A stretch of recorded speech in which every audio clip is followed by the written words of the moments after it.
that's what's happening. Yes. And we're live.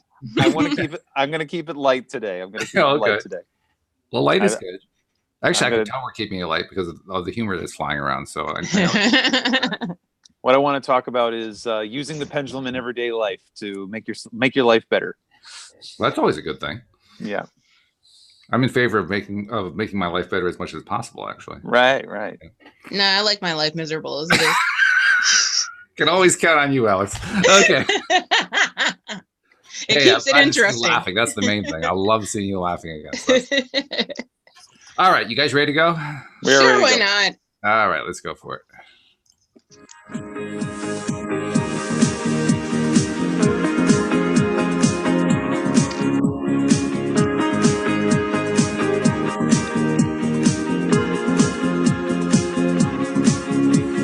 Welcome to LOA Today. I'm Walt Thiessen here with Alex King and Bill G. Today is Tuesday, June the 4th, 2019. It is 8 a.m. in New York, 5 a.m. in Los Angeles, 1 p.m. in London, 10 p.m. in Sydney. Wherever you are in the world, thank you for joining us for another episode of LOA Today, your daily dose of happy. And we are off to a humorous start here. We are making jokes. We are laughing at each other. I'm not sure if that's actually a good thing, but it's got humor. So it's always a good thing. That's the way I'm going to interpret it today. And whenever I see Alex with her ears on, then I know it's a good thing. So, we're in good shape. Well, that's every Tuesday and Thursday. That's about it. Yes, exactly. And I also have a couple of little updates for listeners who have been following along. First of all, we are in the last stages, actually, of our casting process for The Grass is Greener, the audio play that Alex and I have been producing and putting together. And now have the assistance of my sister, PJ, who's going to be directing it. And we've got a pretty good pool of candidates, Alex. I mean, we still have some selections to make, but even a couple of listeners of the podcast have become candidates, which is pretty cool. So, I mean, we can't really give any spoilers yet, but I think we can agree that we're going to have a good cast by the time we're done, right? I agree. I think it's going to be a very good cast. There are some superstars that are shining right now. Absolutely, yeah. Wouldn't it be great if this not only takes off, but we help launch some careers? Well, it's funny. I saw a thing on, it was an ad. I want to say an ad or something on Facebook. And it said, do you have an idea for a TV show? And I was like, we're not ready yet, but yes. If this ad is here in another, maybe a year, then yes, definitely. Can you actually see that? I mean, I've thought about that a little bit. That's how I'm writing it. Are you? Okay. Yeah. All right. Okay. Because I've been contemplating that. And, the biggest issue for me is kind of like the same issue as going from a stage play to a movie. Because so often people get upset because you don't use the same actors in the movie as you use in the stage play. And I don't think that'll be an issue with this. I mean, if they're that intent on the voices, like, oh, this is the voice of Nance, so it can't be anybody else, then I don't know. You do have some super fans that are like that, like with the Marvel movies and stuff like that, when things don't go according to the comic book. You know what I mean? Oh, yeah. So it can get like that, but it'll be fine. It's going to be good no matter what. That much we do. Facts. Yes, Facts. No doubt about that. I was telling the story. Actually, I got a contact from one of our auditionees. She wanted to talk to me and find out more about what we're doing just because she was so interested. So we got on the phone and we talked. And I explained to her, how this whole thing got started. And I told her the story about how Spotify purchased the Gimlet podcasts and paid $230 million for them. And then I went to listen to them and I found that they were terrible. And she said, oh, my God, you could just hear it in her voice. Like, this was not a shock. It was really something. So. Yeah. But no, it's good. Everything is working out good. So just wanted to let people know that is happening. Also, I'm trying to do the announcements early. So become a subscriber if you're not yet a subscriber of this podcast. Because, well, first of all, this is how you get the news about what's happening with The Grass is Greener. But also, this is how you find out about all the 5 shows we do every week that have very different content every single show. And very simple to do. Go to loatoday.net. Instructions are right at the top of your screen, and then share the fact that you are subscribing. And also, since I have my sturdy YouTube advisor on how to subscribe and notify on YouTube, I'm going to let Alex tell you that part of the story. Okay, so what you do is you go to YouTube and you search LOA Today podcast videos. And once you've done that, you can hit the subscribe button. And next to the subscribe button, there's a little bell that'll notify you every time we go live. And also, once you've listened to the videos, hit the like button and let us know that you liked our show. Ooh, very nice. Nice. Little ad in there. Yeah. It's one of those things that on the one hand, it almost just seems like an ego thing, but on the other hand, it actually helps to pass the word along. It does. Yes. Whenever you like something, that's how the algorithms work for this kind of thing. They share it with other people that you know perhaps, or that might be interested in the topic. So yeah, we appreciate that. So please do that. That's a good thing. And we are on Tuesday. Tuesdays we talk about SRT and how it ties into our lives, and that's what Bill's going to be talking to us about a little bit today. And we're going to try to see if we can trip him up on some stuff. This is Stump Bill Day. No, I'm just no. Bill's gotta go. I'm just making your chain. That's all I'm doing. So, Bill, how you doing? How's your weekend? Doing good? It was all right. I was in jury duty yesterday, so that was what fun. that was unpleasant, but Yes. I survived. I have to survive one more round of jury selection and then I'm done. Good. So is your town that small? Like, how do you have so much jury duty? I don't know. I swear every week he's well, once the way it works in this town, and every town's different. And Yeah. so every county, every town is different. So in the way it works in this one is you are selected. Yeah. And then you have to go for jury. You go 3 times for jury selection. And that's when they are doing the voir dire process, where they're, picking the jury for certain trials. At the last one I was at, they were doing 3 different trials. They were seating for 3 different trials. So there were only like 30 of us in the room being selected. So we knew everybody was going. Yeah. Everybody was going to be going.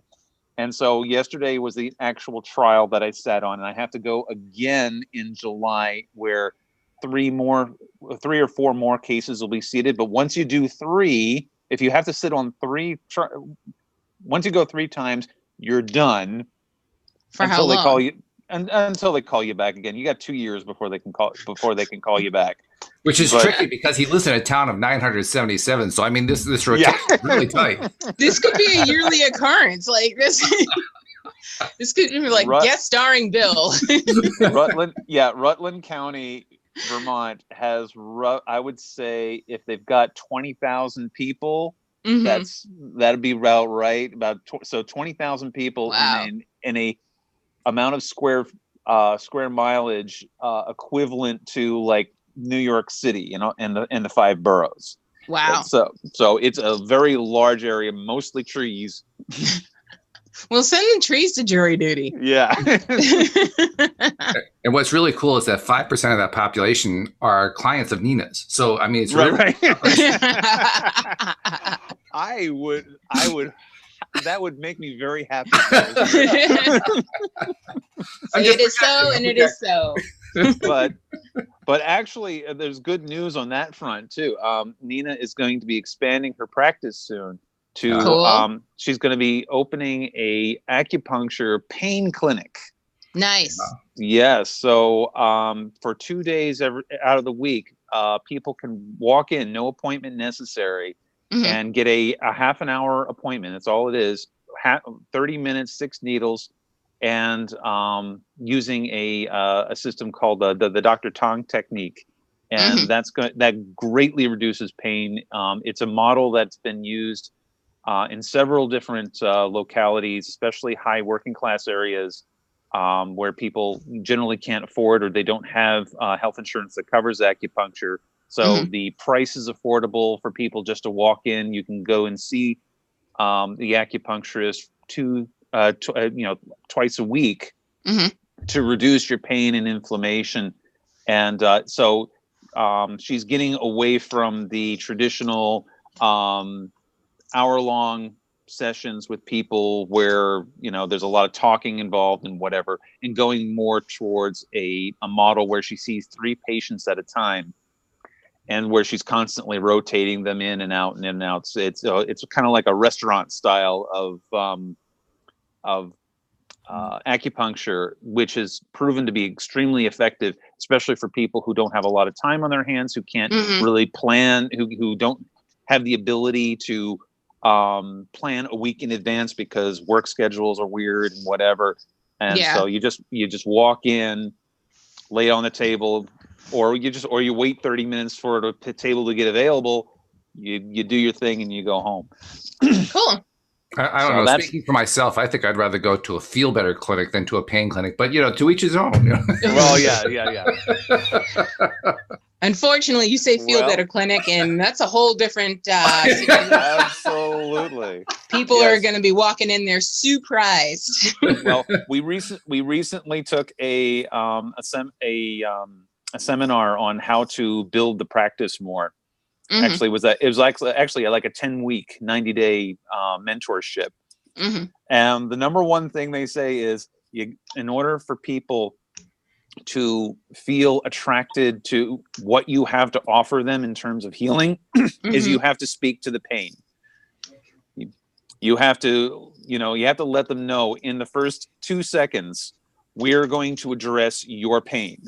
Yes. And if you have pain, and that's something I do with my own thing too, because what I tell people is, people come to see me when they are at a crossroads in their life. If you are at a crossroads in your life and you feel like you don't know which direction you're going, and you feel like your life's kind of falling apart or whatever, that's when you come and see me, because I will help you, or Spirit is going to help you figure out where you are now.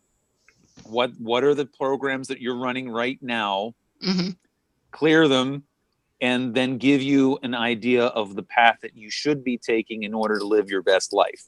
But in order to address that population, you have to say, you have to address the pain. Like, are you at a crossroads in your life? Do you feel like nothing's going right? You can't. This sounds like one of those late night depression commercials. Right. Are you awake at 2 a.m.? Yes, I am. I'm watching you. Also, another fun thing that's happened is I was on another podcast last week. You cheater. Hey, wow. I did a lot of cross promotion of you guys. So okay, all right, fair enough. Fair is fair. I'm doing as long as the other woman knows about me. That's all I care about. Yes. You see, I really did mean it when I said that we were in a humorous mood today. Yeah. I was dead serious. This is not a joke. Okay. Anyway, so you were on another podcast. The podcast is Star Narratives with Nadia Campanella. And it is a woman. Okay. Yeah. This is great. Didn't you know about this? It's a very different kind of interview. Okay. It hasn't been posted yet, but when it gets posted, it's just like I said, it's called Star Narratives. It's astrology. It's what she did was she did my chart, and then we talked about my life. We talked about my work. It was a very different kind of interview than what you get here. Yeah. Well, let's be honest. Virtually every interview is a different interview from what you get here. Facts. Right. That goes with the territory. Okay. So anyway, what are we talking about today? I asked you first. We are talking about SRT because that's what I do, spiritual response therapy, and I'm reading excerpts out of my book, which is Conscious Conduit: A User's Guide to Ascension. By the way, as a side note, I've outlined my new book, which will be hopefully I'll be writing this summer, and have it done by the fall. It's going to be Conscious Conduit: A User's Guide to Ascension Part 2, but it's probably not going to be called that. That's just a working title. But again, it's going to be another user's guide because recently we've been doing a lot of work with clients and whatever, and we've been finding that based on actually conversations that we've had here on LOA today, and Mhm. also conversations that I've had with clients, and also my blog posts and whatever. We have, I found that my first book, as good as it is, you should buy your copy today, is Shameless promotion. I love it. shameless promotion. Yeah. Shameless plug. Shameless plug. It has this new book is going to go deeper into that, Mhm. into how to use this stuff in your everyday life in order to make yourself, live your best life. So it's going to be pretty awesome. So anyway, So, Alex, um, I think this means you and I have to be on our best behavior because we're going to be quoted in a book now. So we got to be careful. Listen, if I'm going to be you quoted, guys, I want you to quote me for me. I'm not going to be on my best behavior. you guys, I love it. All right, take away. I guarantee, I I guarantee you keeps the guys, one. I guarantee you guys will be in the book. Okay. Then it's going to be an amazing book because I keeps It's it going to be 100 awesome. all day, every day. Okay. So anyway, so we've in the past episodes we've talked about the pendulum. We've been talking about what makes a good pendulum, and I'm specifically focusing on chapter 2 of the book of Conscious Conduit, which is called Pendulum Wise. Now, the first part of the book I'm talking about what makes a good pendulum. Mm-hmm. And what materials you should look for, what materials you should avoid, and that sort of thing. So we talked a little bit about that when you and I were talking with Linda Armstrong. I was going to say, I missed that. Yeah. Well, we talked about that in the sense that some people like crystals. I generally shy away from crystals because they have their own energetic signature, but Right. but doing spirit research work, you want something that's a little more inert. Some people prefer a really long chain. Other people prefer a very short chain, and this is all just a matter of taste. The weight on the pendulum probably shouldn't be more than 10 ounces. Anything more than that, and it just gets it can cramp your wrist. It can whatever. You don't want anything more than that. You don't want anything really a whole lot lighter than that either, because you need to be able to feel some kind of heft to your pendulum. Okay. Mm-hmm. So no, I'm feeling like I screwed up because when I bought my pendulum, I didn't weigh it.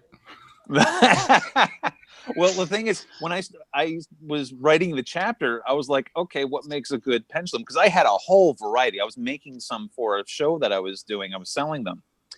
And I was like, okay, all right, this one feels good. This one feels okay. This one feels, whoa, this one's kind of heavy. And I was like, I bet you there's a lot of people out there that, would like some guidance on this stuff. Because when you go shopping for a pendulum, you're thinking, one pendulum's just like any other. But, there's variety out there. There's fancy ones. I did one that's still on my stuff to sell, and what I did was I went to Hobby Lobby and got a whole bunch of weights, and some of them are really, really fancy with a lot of bling to them. So, and there's other ones that are quite plain. Oh yeah, I like the one that Linda has that she calls her etheric weaver. I mean, it's made of a whole bunch of different stuff. I really don't know what it's made of, but it's cool looking. It looks actually much too heavy to actually use on a regular basis, but it's great looking. It looks fabulous. So for myself, I recommend something like this. It's got a piece of plastic at the end of it. It's got a relatively short chain, and it's got a little thing at the top so you can hold on to it so that when it's spinning, it doesn't fly out of your hand. Very practical. When also a nice thing about having something this small is that it can fit right in your pocket, and you can take it with you wherever you go. Okay, so the pendulum is not just an excellent tool for SRT. Spirit informs me that the pendulum is an excellent tool to help you navigate your everyday life. If your health or financial security is preventing you from doing the work, then your high self wants you to get those things taken care of. So doing spirit work does not come with a vow of poverty. That's nice to know. Yes. So the reason why Spirit encourages you to use the pendulum in this manner, because some people may say, followers of Wicca were like, oh no, you can't do that because anything you do that's selfish for your own personal gain, you're going to develop bad karma with. Yeah. And Spirit comes back and says, not so much, because the reason why Spirit, in order for you to be a channel for high self, you have to be able to live. Mm-hmm. So your health, your fitness, your financial security need to be intact in order for you to do the work. And nothing is more important than the work. The work is the most important thing, because we're all in this process of ascension. The energy is crazy and is going to continue to get crazier. So if you're going to be doing the work, you need to be able to be doing, you need to make sure that you have the things in order for you to live. And that means attracting the good things in your life. You know, money, security, shelter, your basic needs have to be met in order for you to do the work. Now, the biggest challenge with using the pendulum to increase your own health and prosperity is getting over our old friend, that ego. Remember, the ego is a selfish, apathetic, and rarely satisfied entity. So the ego has no place when it comes to increasing one's property and health. So your ego, so that's something that's very interesting, because the ego sees the world through the lens of the zero-sum game. And for those who don't know, the zero-sum game is the belief that in order for someone to get ahead in the world, somebody else needs to lose. There are winners and losers. Okay, does that make sense? Mm-hmm. And well, I'm not sure it makes sense. I understand what you're saying. I think it makes very little sense, but yes. Right. It makes little sense. But so as long as your ego has been reduced down to less than that 3%, I've talked about the 3% before, Mm-hmm. you can do the work and you can get the things that you need. But again, you need to reduce that ego, because the ego, like I said, it's selfish, it's apathetic, and it's generally, and it's never satisfied. Your sense of I want is never gets satisfied, and it can get in the way of you doing your highest work. So you reduce the ego. You say, Spirit, give me what I need. Provide me what I need in order to do the work, and it'll happen. Can I ask a question along this line? Because sure, this absolutely. is actually something I was thinking about, believe it or not, overnight. I woke up in the middle of the night around 3 o'clock, and I'm thinking about the topic of the ego. And it occurred to me, I just wanted to run this by you, see what you think. It occurred to me that when we're talking about the ego getting in the way, another way of saying the same thing is we're focusing on what we don't really want. Right. We're focusing on lack. We're focusing on, I don't have it. We're focusing on, oh God, I'm in such pain. I really want this other thing. We're focusing on what we don't want. Right. We do a lot of that. Or worse, focusing on that the belief that in order for me to get ahead or for me to succeed, someone else needs to fail. Yeah. Mm-hmm. Yeah. I mean, all of those are positions of, well, do you really want to attract what that brings along? That's right. My mind. Do you really want that? Talk about karma. That would be a bad thing. Whoa. So use number 1 of using your pendulum, making good food choices. Mm-hmm. And this is and I believe there was a conversation way back. You were talking to Cindy Chavez about this, or maybe it was Wendy. I think it was way back. Wendy Dillard, yeah. Wendy Dillard, making good food choices, using law of attraction to raise the vibration of the food that you're eating. Mm-hmm. Now, we're not talking about raising the vibration here. We're talking about making the right choice. So let me read here. So let's say you're at the grocery store and that you're trying to plan meals that are healthy but taste good at the same time. A friend recommends try eating a kale salad, but you never had kale. You've never had a kale salad before, so you don't know how your body's going to react to it. It's not so much the body that's bothering Alex; it's the taste buds that are bothering Alex right now. If you can get past the taste buds, then it should be fine. I'm just going to cut out my tongue, and everything will be in order. So what you do? I'm with you, Alex. I can't stand kale. I mean, it just drives me nuts. I actually didn't like kale for a while, but I have grown a taste for it, because one thing they grow a lot of in Vermont is kale. Kale is a staple. So clear your mind and break out your pendulum. Now, I don't have any problem breaking out my pendulum at a grocery store. Some people have a problem with breaking out their pendulums at a grocery store because they feel like it attracts unwanted attention. I've seen some awful strange things at grocery stores, so really that wouldn't bother me much at all by comparison. Oh my God. So what you do? Literally, here's an example. Would you believe that our grocery store has a robot? Ooh, fun. It like goes around on the floor and scares kids half to death. I mean, I have no idea what the purpose of this robot is, but they have a robot. Okay. All right. Taking over humans' jobs. That's great. So anyway, first of all, you ask high self the percentage of benefit. And again, the wording of this question is important, because if you ask the question from a position of ego, you're not going to get the right answer. If you're going to ask the question, am I going to enjoy this disgusting kale salad? You've already answered your question. This is true. And I don't have to wave a pendulum around to know that. Right. So first of all, you ask your high self. Now we're assuming you've never had a kale salad before. So so imagine some other kind of vegetable that you're being encouraged, like arugula or spicy greens or anything, any kind of vegetable or food or prepared food that someone says, oh no, you really need to eat this because this is going to make you feel better. Okay. Now you have no idea. Candied beets. Just or any kind of food. That's a hashtag nope on everything you just said.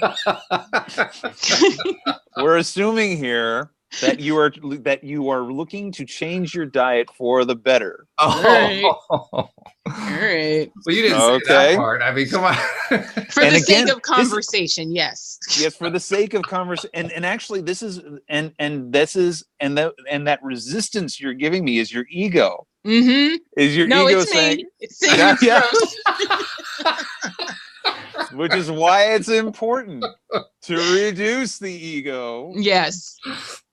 Reduce the ego and then say, okay, ask high self the percentage of benefit you will derive by eating that kale salad. Since most people do not bring their SRT charts with them to the grocery store, imagine.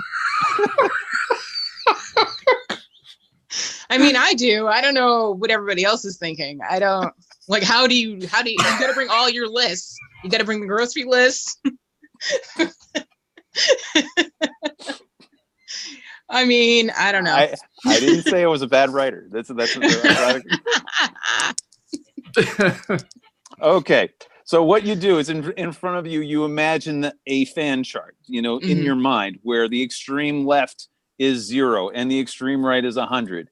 And so then you just ask, what is the percentage of benefit? And see where the pendulum goes. Question. Now, if you're imagining the chart, wouldn't your ego get in the way and create? Well, we've already reduced the ego. And again, you've worded the question to avoid the ego getting back into it. Because the question is, what is the percentage of benefit to my body that this is going to have? You're not asking any question about enjoyment. You're not asking any question about taste. And you're not even asking any questions about... And so we're seeing Alex in the grocery store right now. We're imagining Alex in the grocery store. She's at the produce aisle. She's looking at that kale salad thinking, oh my God, my doctor says I really, really should eat this. Okay. All right. Everybody stand back. That's what I would do, actually. Everybody stand back and break out that pendulum. It's like, okay, ego, I'm going to forget for a moment that looks disgusting. It doesn't look disgusting. It just tastes disgusting. Okay, I'm going to forget for a moment that tastes disgusting. I'm going to forget for a moment how... what that feels like in my mouth, the texture, yuck, yuck, yuck, yuck. I'm going to forget about that. I'm simply asking the question, percentage of benefit that my body is going to derive by eating that particular item. I don't think that's going to work. I mean, you basically just outlined it in a way that's going to make you focus on, I don't like this thing. No, you're not. If you really want to take your, well, wait a minute. If you really want to take your mind off of that, you got to focus on what you're going to like about it. You haven't stated anything like that. Right. Well, it's again that but is that's what ego I'm too. focusing. Like you can't go either way. Well, again, I'm focusing on the percentage of benefit to my body. Okay. So I'm reducing the ego. I'm saying, okay, I'm going to assume for a moment that there is no taste involved. I'm taking that out of it. Ego is taking a back seat. We're just looking at percentage of benefits. And so then the pendulum's going to give you a response from anywhere between 1 to 100%, 0 to 100% of benefit. If you get anything greater than 80%, then you ask the question, is there a way that this can be prepared that I'm going to have enjoyment of that food item? Yes and no.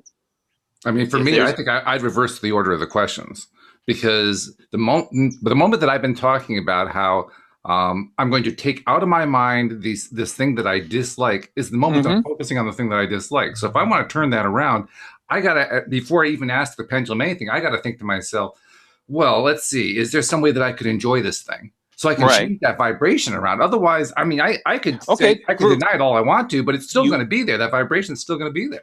I agree with you. I agree with you, because you're dealing with something you've already tasted and already decided that you didn't like. Yeah. Now, again, what I'm using here as an example is you've never tasted it before. This is something you've never tasted before. We did assume that. Yes, that's true.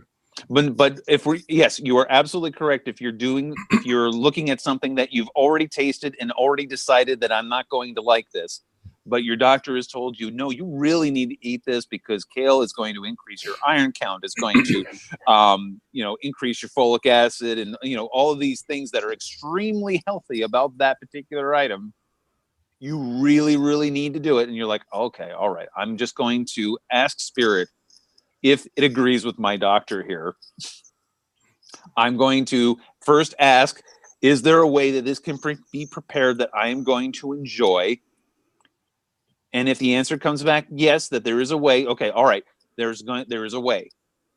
Personally, my personal taste when it comes to kale, I do not like eating kale raw. I think it is, I don't like the texture. I don't like, it's very gritty. And so I'm not particularly fond of eating kale raw, but I love it sauteed. Okay. So if it's, you throw some olive oil in the pan, you chop up some garlic. Cut off the stems, for God's sake. Cut off you chop it up, and you saute it with a little bit of soy sauce, and I love it that way. I think that is the best way to have it prepared. Okay. Now, not everybody's going to like it that way. Some people like a raw kale salad where you got quinoa thrown in and some cranberries and some oil and vinegar. Some people like that. I'm not overly fond of that, but I need to eat more kale in my diet. Therefore, that's how I'm going to prepare it. So that way I can get maximum enjoyment out of it. Does that make sense? Yeah, that makes more sense. I'm more with you now. Yeah. My mind is still saying, oh God, not kale, but beside that part, I'm okay. So anyway, now you're asking the question that you're getting a higher than 80% that this is going to be very good for you. And so now you're asking the question of how can I prepare this so that I can get the maximum enjoyment out of it? Because face it, I mean, there are lots and lots of diets out there that are extremely good for you that people are like, nope, not going to happen. Not going to happen because that is not only looks disgusting, it tastes disgusting, and give me my meat. I wanted that thing full of carcinogens, done on the barbecue. I don't care if it's bad for me, and I don't care that it's killing me. That's what I'm going to eat. Well, I'm also going to speak in favor of the idea that I don't think in terms of eating the so-called bad stuff as if it were bad. Right. And I do that for the reason that Abraham teaches about. Abraham, Right. I love the example they give. The example they give is somebody who is overweight, wanting to lose some weight, and they're tempted about going into an ice cream parlor. Right. And Abraham says, if you go into that ice cream parlor with the mindset that is actually a healthy mindset, and it's a feel-good mindset, and it's a trim and thin mindset, you can eat 1,000 gallons of ice cream and you won't put on any weight. Because That's it's an the interesting mindset. concept. Yeah. It's the mindset. And I remember, I mean, you mentioned Wendy Dillard. Wendy was the one that I had that conversation with. Right. We both were talking about that book. I actually also had that conversation with David Bartkey when he was also a co-host. And I love Wendy's comment. She says, I'm sure I read that before. But because I've had weight issues, because she has had weight issues most of her life, she says, I guarantee you, when I got that, I said, yeah, well, that's not working. I'll just go on to the next part. She just missed it. And that's what most people do. They listen to that. They say, well, that's nonsense. So I'm just going to go on to the next thing. Well, maybe we need to reevaluate that. I mean, I really do think it's important to shift the way we think about things. Yeah. And I go into that before we go into doing anything with a pendulum or any other method. I think the thought process has to come first. I go into that in detail in chapter 3 of the book. Oh, okay. Is how to raise the vibration of the food, because sometimes we go into, say, a restaurant, or we're going hanging out with friends and whatever, where our food choices, we can't make the maximum food choices, because it's not every day that when we're out, we're going out with friends where, everybody wants to go to a steakhouse and you want to go to the vegan bistro. Well, and so majority rules, and you're now sitting there at the steakhouse, you look at the menu and or you go to a barbecue place and whatever, and you're looking at the menu and you're like, well, I can sit here and say to everybody, well, I can't eat anything, and, make everybody miserable, because, you're going to be, you're coming off as the Debbie Downer. As the Debbie Downer of the group. Especially yourself, because they're all eating food that you're going to get a lot of enjoyment out of. And you're like, no. Or you can get your side of broccoli and be happy. Right. I spent about 8 years in my 30s being a pescatarian, which is someone who doesn't eat land animals, but I would eat fish, and I would eat a mostly vegetarian diet.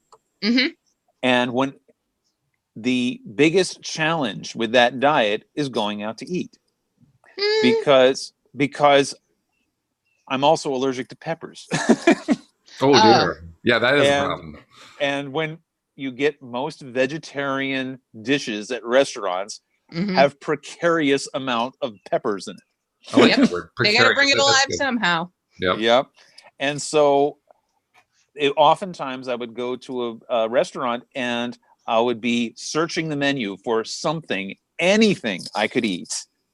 And then I would find something and not get a whole lot of enjoyment out of it, because everybody else is getting other things. And so eventually I ended that diet, because it was just, especially when I moved to Kentucky. Oh my God, that was very difficult in Kentucky. That would be impossible. Not a lot of seafood in Kentucky. Not a whole lot of seafood in Kentucky, and almost everything has meat in it in Kentucky. Facts. And so I was like, okay, I'm just going to raise the vibration of what I'm eating, rather than being the Debbie Downer of the group. So, and that's where that whole thing came in, where, okay, I'm going to use spirit to raise the vibration of what I eat. Okay. So that's but when you go to a grocery store, though, and you're planning out the menu of what you're going to be eating, you do have a lot more choices in front of you. You don't have to go to the meat section and buy pounds and pounds of hamburger, because you've got a whole grocery store.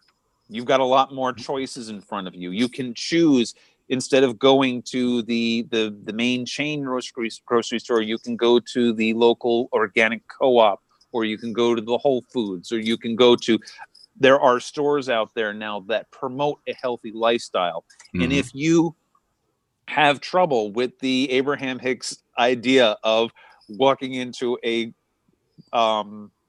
ice cream parlor and eating gallons of ice cream and not gaining a pound. If you've got a problem with that, Yeah, I wouldn't actually do that if there's a problem. Let me yes, just put that little statement out there. We're right. not recommending that you go eat 1,000 gallons of ice cream if you don't have the right mindset, because it's not going to work the way you're hoping. Well, there No, goes it's my not plans for the day. So if you need it, and most people need this, most people need to feel as though they are making the good choice. Mm-hmm. And there are plenty of opportunities for you to go out and make the good choice. And again, you go in there, and I see them in the because I go shopping at a health food store every week, and I see the people. You see the faces. You get to recognize the faces of everybody who goes shopping there, especially in Vermont. And so, and you see the people you don't recognize, and generally these people are overweight, or they're there because their doctor said, you really need to do something. Go shop at the don't go to Hannaford's anymore. Go somewhere else. Okay. So now you are in the health food store, and they look lost. You see them, they're like looking at a list, and they're like, oh my God, what the heck is this? What the heck is this? What the heck is this? I gotta get a what?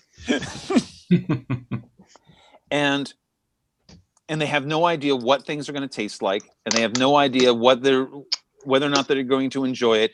And to avoid a lot of that frustration, because usually you see those people in the grocery store and then you never see them again.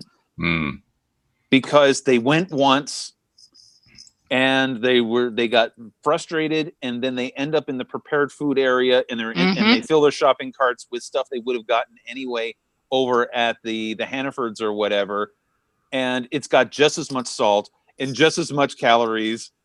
It just happens to be organic or gluten-free, and they ended up and they're paying twice as much for it as they would over at the other store. And so they go once, they realize I've just doubled my grocery bill and I haven't done anything good for myself. I'll just go back to my other store and whatever. This is a way, using the pendulum and whatever, to say, okay, all right, I'm here. I know I need to be here. I know I need to be doing something better for myself than what I've been doing. What foods can I pick that are going to give me the maximum benefit and that I'm most likely to enjoy, and also help me figure out the best way to prepare these foods so that I get maximum enjoyment out of them. And so that's how the pendulum can help you on that journey. Now, here's an interesting question. It sounds like what you're suggesting is that the pendulum can be used for creating recipes. Am I reading that wrong? You could use it. Could be. I've never tried it that way, but yes, you could do it. Could work that way. Because let's be perfectly honest. I mean, the vegetarian realm, I'll just kind of generically call it that. I mean, there's a lot of different categories, but generically, the vegetarian realm in recent years has made some significant strides. But let's be honest, for most of the time, it's been pretty dull, boring food that nobody really wants to eat in the first place. Right. So, I mean, the one thing that's needed more than anything else is some really tasty recipes. I would think that would be like the best thing to use a pendulum for, unless you're a cook. Or a chef, rather, somebody who knows how to create stuff like that. Oh, yes. The vegetarian cuisine has come a very, very long way. I remember 15, 20 years ago, I went to a restaurant and I ordered the vegetarian meal. And it consisted of frozen mixed veggies like the peas and the carrots and the corn, and a side of white mashed potatoes with no gravy. And I was like, what are you doing? You're trying to starve me to death here. Yeah. I mean, I just imagine various parties I've gone to where they had the vegetarian dish and you took a scoop of it and you said to yourself, what the hell is this? What the hell is this? And also on top of that, a vegetarian cuisine is more of a challenge to cook. Oh, yeah. Because anybody can cook a burger, and can they? Or you can cook meat. Meat is actually very easy to cook as long as a little salt, a little pepper, you saute it on a pan, and you've got something that tastes good. And so there's not a whole lot of thinking involved there. So a lot of people, when they first start cooking vegetarian, They don't realize how to do. There's a lot more thinking involved in terms of flavor combinations in order to get that umami taste that like, ooh, I got to have some of that. And so my recommendation for anybody who is thinking about going on a vegetarian diet is to start going to some vegetarian restaurants, places that specialize in vegetarian cuisine, because those chefs get very creative when it comes to coming up with dishes that taste good and that are good for you. And, bring your little, your smart camera and take some pictures. Ask the chef, what's in this? So that way, when you go to the store and you start buying stuff for that, you can look up the recipe if it's available online, or just say, okay, all right, that has some kale. It's got some garlic in it. It looks like it's just been sauteed in some olive oil. I can do that. I'd also make an additional recommendation. If you're going to do that route of going to a vegetarian restaurant and you haven't done vegetarian restaurants very much, the first thing I'd recommend is don't buy any entrees. Buy appetizers. So you can sample a bunch of things. Because chances are, if you don't have your taste buds acclimated to a vegetarian type food, any particular entree you pick, you're going to say, oh, I don't really like this. You need to have a variety of things to try to see if there's anything there that you enjoy. And once you find something that you enjoy, now you've got a basis for building. Right. But don't try to do it the other way. You'll never go back. Right. Okay. Next item I wanted to talk about, as far as using the pendulum, is supplements, because that's something else that we do when we're trying to have a better time about building our health. Is what supplements should I have? I mean, if you go to a naturopath doctor, we went to one in Kentucky, and he had his own supplement pharmacy right there in his doctor's office, and he would make you this huge list of all these supplements to buy, and you could easily spend like $500 a month on supplements. And some of them are really expensive, some of them aren't very expensive, but what combination is going to be right for you? And like I said, there are a lot of naturopath doctors out there who like to take the shotgun approach, where they prescribe to you a gazillion different supplements, and you're spending like $500-$600 on all these supplements.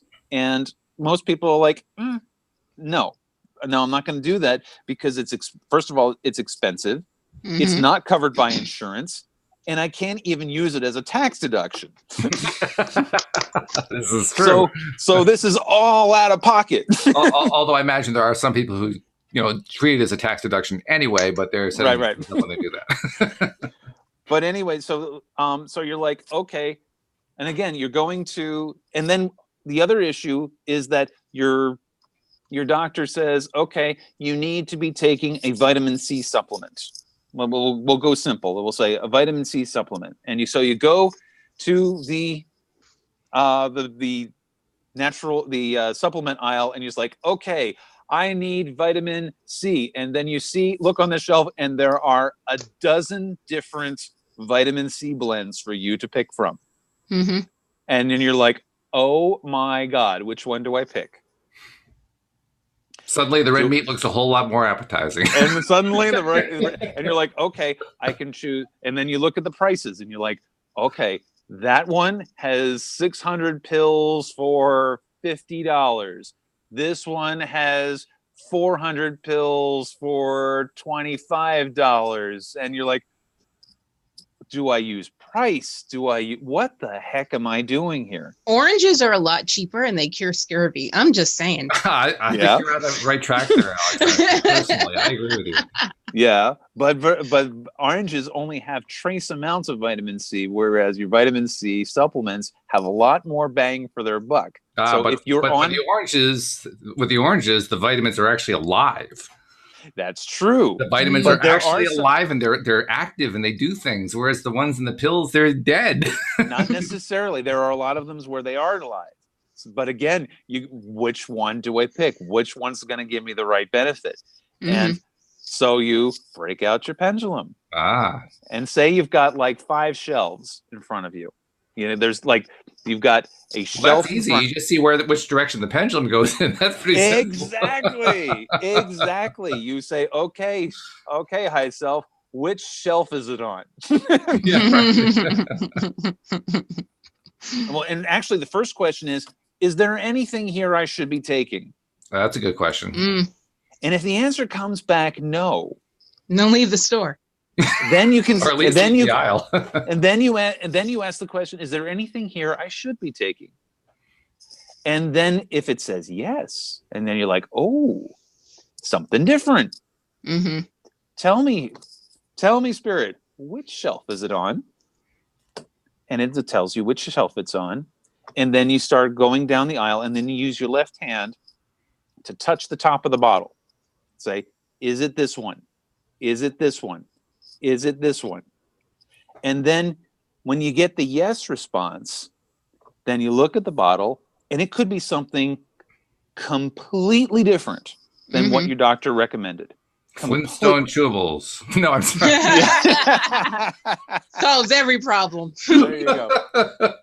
High in vitamin C. I have been doing this for vitamin supplements for a long time, and Flintstones chewables never comes up. They never do. Oh dear. Okay. So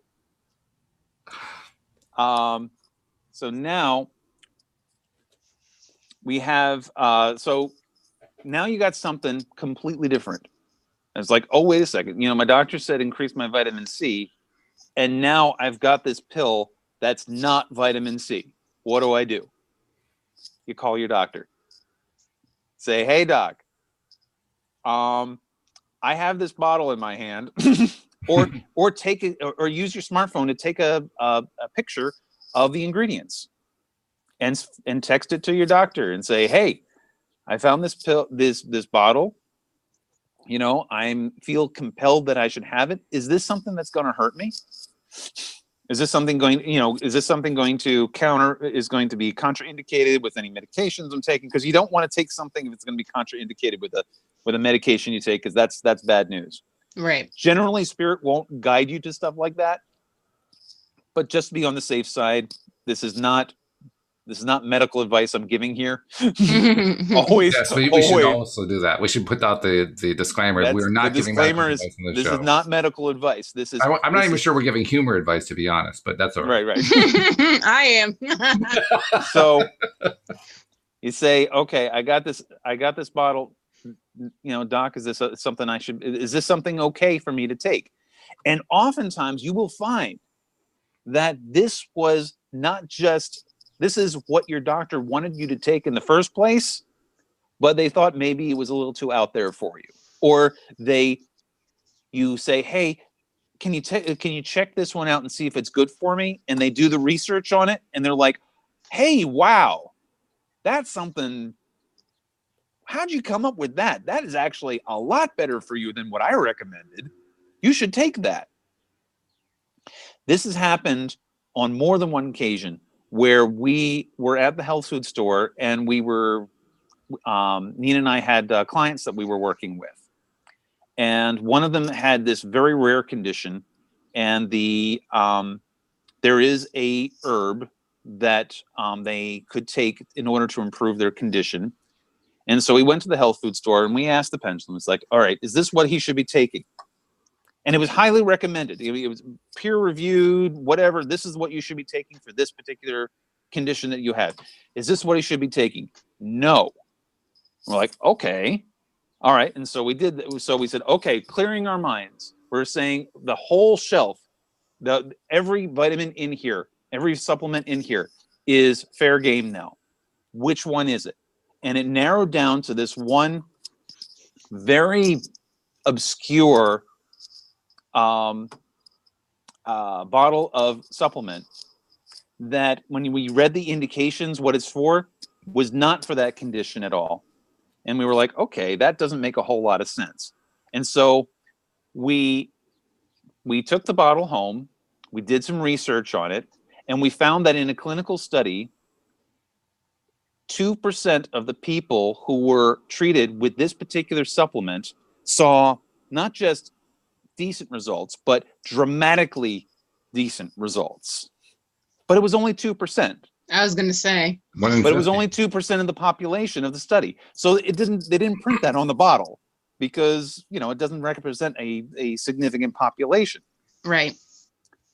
But 2% of the people, it had extremely significant improvement. Mhm. And so we gave it to him, and the patient had that dramatically significant improvement Mm-hmm. because they happen to be a member of that 2% population. That's pretty cool, because what that really is pointing to is the idea that there's no such thing as an average person. So the real question isn't whether or not something will help the average person. The real question is, will it help you? Right. Mhm. And the thing is, we would have never known that if we didn't have the pendulum at the the herbal pharmacy to tell us which would be the supplement of the highest benefit for this particular patient. Mm-hmm. Because there are hundreds and thousands of different supplements out there right now. Mhm. And so you never know. So your doctor says, okay, he gives you a prescription. Take this one, this one, this one, this one. And if they happen to be a distributor of a certain brand, they're going to recommend that brand because they get a percentage of that because that's how the way the business model works. But what's right for you? Well, you don't know what's really right for you because everyone's unique. And so you use the pendulum to say, okay, is this the one I'm going to get the maximum benefit out of, or is there something else I should be taking that's going to be giving me a better benefit? And if the pendulum comes back and says, hey, you need to be taking, there is something better out there that you could be taking. Okay, which one is it?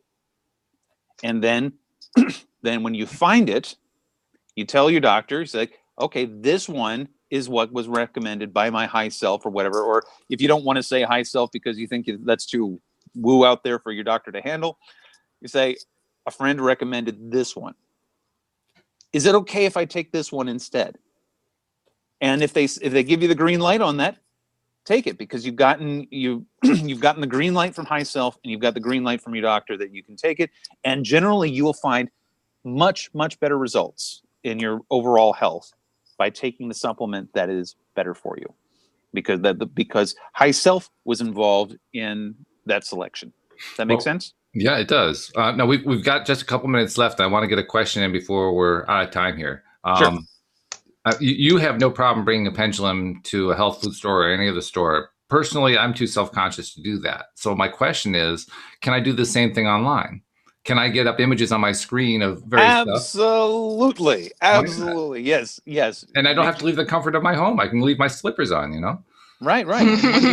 And what you can do with that is you take a piece of paper and you put it horizontal, and right across the top of it, the names of the different supplements you can choose from, and say, okay, pendulum, pick out the right one. Okay. And first ask the question, are any of these things right? Yeah, that's a good start. Yeah, that's the start. Are any of these right? Yeah. Mm-hmm. And then if it comes back no, then you throw the piece of paper away and you start over. Which saves a lot of gas. It absolutely but wastes a lot of paper. It does. But that's why I was thinking you could do it on your screen, because if you have any kind of artistic skill on the computer, you could just draw it on the screen, and when you're done, you erase it, and right.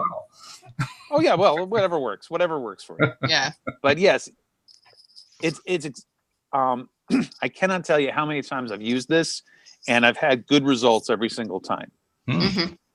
Okay. Well, that's worth not just for myself, but also for clients. Mm-hmm. Well, yeah, I would think. I would imagine that's where you would use it more often, just because you are a consultant. That's what you do, right? And we've got a lot of health food stores around. You got co-ops. You've got even going into like someplace like GNC and whatever. You first ask the question before you come into the store: is there anything in this store that can help me? Well, that's handy. If you get a no answer, then you're done. Then you're done. Next door. Your next door, right? So very good stuff. All right. Well, this has been interesting, and actually, I got something good out of it. The idea that I can actually use the pendulum to pick stuff like that, and I don't have to go to the store to do it, which makes me feel Right. good, you know. So now my ego is satisfied because I don't really have to go up and do it in front of a whole bunch of people staring at me saying, "What the frig is that guy doing?" So, Right. So with that pleasant thought in mind, I will thank you for that presentation. And Alex, I'll be talking to you next on Thursday when we go with Joel Elson. So looking forward to that. Thank you to our live stream and especially to our podcast listeners because you guys are wonderful. By the way, I got to tell you guys, our listenership per show is up. Since we started doing it 5 days a week, once a day instead of twice a day, we're now averaging about 250 people per episode. So it's definitely up a lot. So nice. So thank you to our listeners. Thank you to my co-hosts as well. And we will see you all next time here on LOA Today. Goodbye, everybody.